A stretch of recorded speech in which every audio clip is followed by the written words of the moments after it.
an enormously important campaign coming at a very critical time.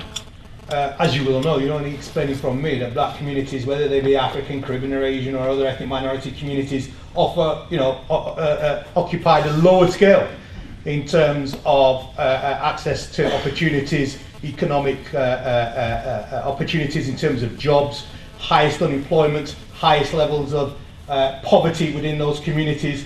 I mean, we're talking about communities in the inner cities, both poor African, Caribbean and Asian communities are going to be virtually obliterated by these cuts, already hanging on, if you like, by their fingertips in these deprived areas, along with other communities. They're going to face a hugely disproportionate impact.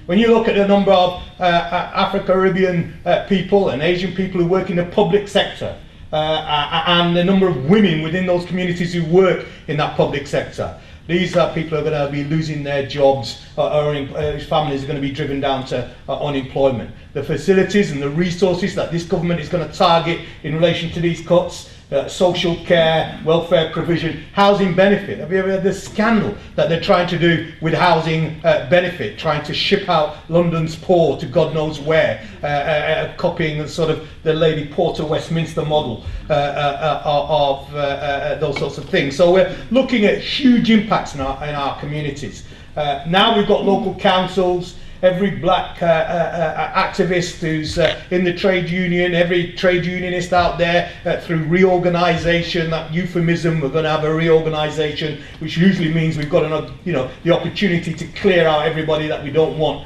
within the workforce. These are going to have really profound and dramatic impacts. And we are already, black communities never enjoyed the bounce that people talked about, along with working class communities. We never enjoyed the sort of bounce that people talk about during the 80s and 90s when the economy recovered. Lots of people got fat and made lots of money, but the poor stayed relatively poor and have got poorer still from that time till now. And so you can imagine what we're going to face, and the level of these cuts are unprecedented. I mean, we talked about Thatcherism. I remember Thatcherism, and it was pretty brutal. But it is as nothing. It's a tea party, to use that phrase, compared to what will well, I'm BARAC and I'm Tea Party, to what will be coming down the line. And we've set up BARAC really to begin to mobilise black communities because of the impact of institutionalised racism within the provision of mainstream services. We've got lots of voluntary sector organisations that were created to fill that gap. Their funding are being cut. Institutionalised racism within the public service is not being addressed. In fact, it will be exacerbated by these cuts. We're in a desperate situation. I don't agree with everybody else. This is not a national campaign to impose a standard format or a discipline on what's already going on out there. It's about facilitating people to come together into a broad, unified movement. I know we can do this.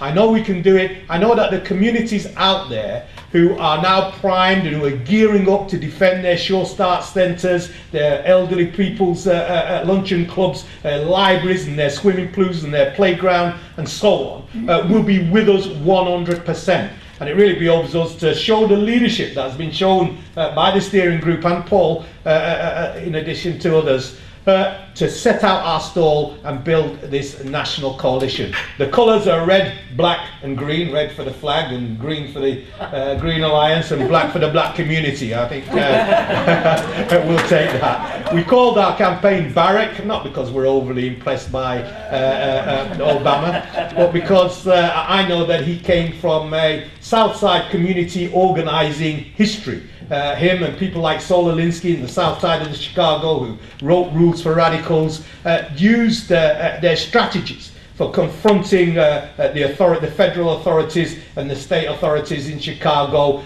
where they saw economic injustice. And if ever a campaign had a central mission, I think it's the profound economic injustice that sees 80% of this debt being paid by the public sector and 20% by the private sector. After these bankers have gone and casino gambled away people's mortgages, livelihood, profits and pensions, then they come back to us to pick up that bill. Well, I can tell you now, the black communities are not going to have it. We're going to be full square behind, involved and behind in this campaign, and I'm really looking forward to getting out there and taking this fight to this dirty little coalition of bankers' convention, so-called government, and really exposing the profound injustice of what it is they're proposing to do to our communities. Thank you.